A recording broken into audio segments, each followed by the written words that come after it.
tips using my Nexus devices here. Those of you guys who have a Nexus device or just a stock Android version, and it might work for others, I just don't have all the phones, so you want to try it out for yourself.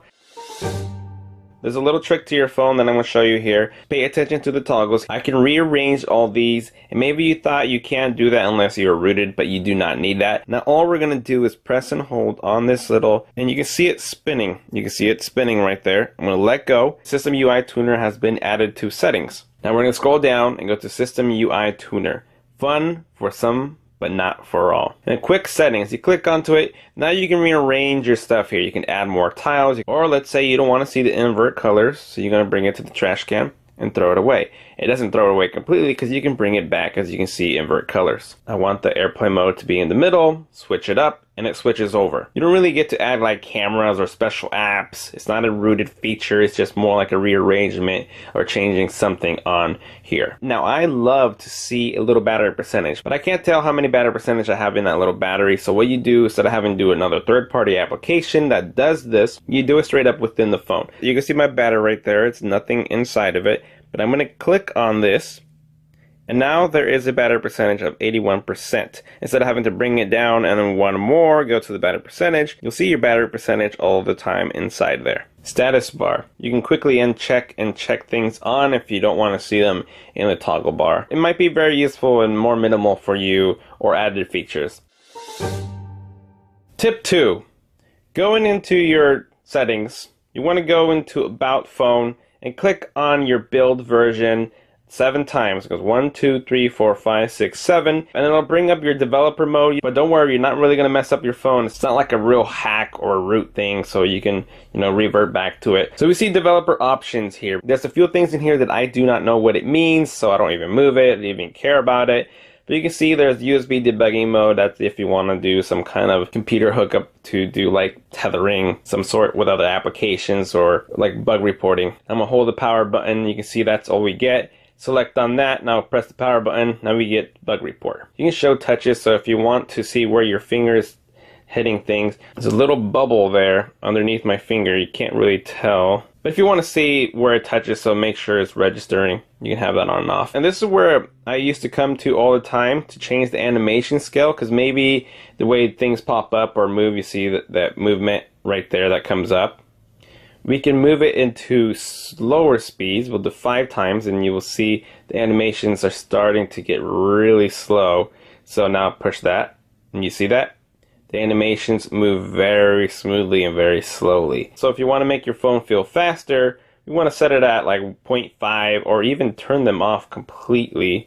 It just looks and feels like it sped it. And if you go off, that means you're going to save some battery as well.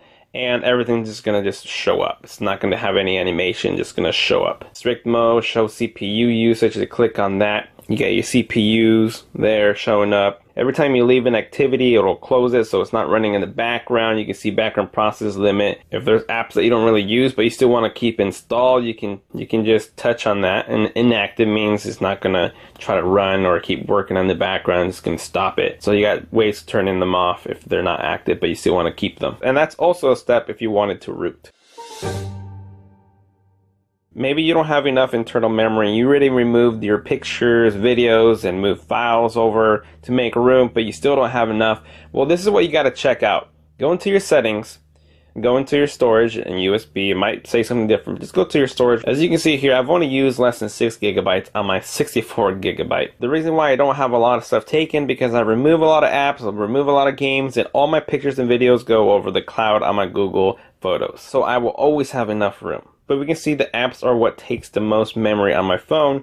But going to the bottom, we can see cached data. There's 1.2 gigabytes of data being used, which can be released and nothing bad will happen to your phone. Let's clear that. I'm going to clear that. I've seen it up to 5 gigabytes of cached data. Now look at my memory, the 4.60. Now release more memory for me to be able to download if you weren't able to. So that's another tip there. But also, guys, I recommend storing your pictures on the cloud.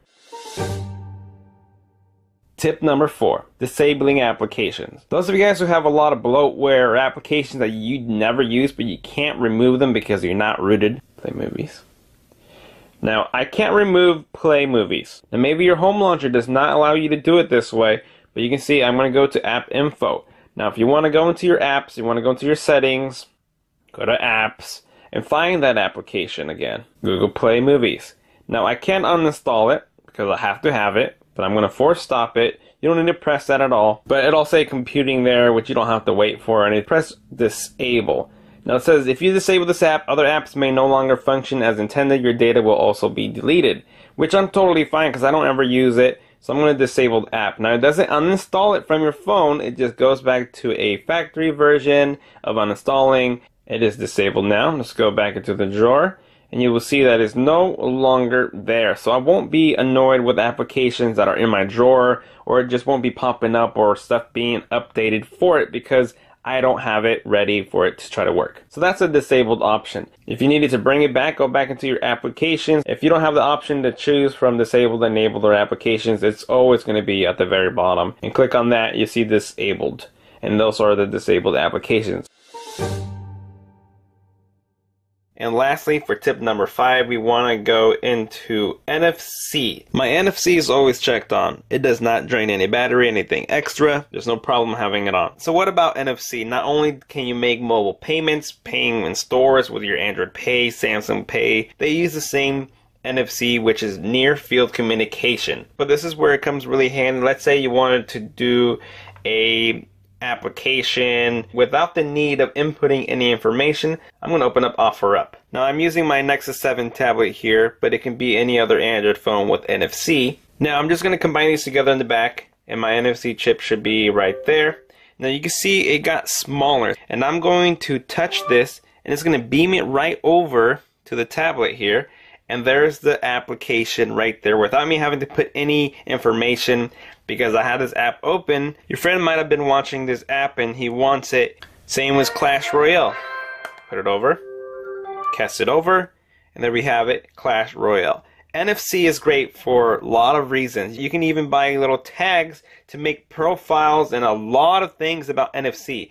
NFC has been around for Android for around like 5 years or more probably. A lot of people don't understand them, and I haven't obviously educated a lot of people about it, but I've used it and I love it, and it's pretty much been a mobile standard ever since. So go educate yourself on NFC. Other people have great videos out there for you to check them out. So there you guys have it. Those are my 5 tips using my Nexus devices here. This is 2015 Nexus 6P, Nexus 7. The only devices that I have right now. Even though I performed all these on my Nexus device, doesn't mean that you have to have this phone in order for those features to work. But it's definitely worth it for you to go test it out for yourself. And there you guys have it. Thank you for watching. And as always, I will see you guys next time.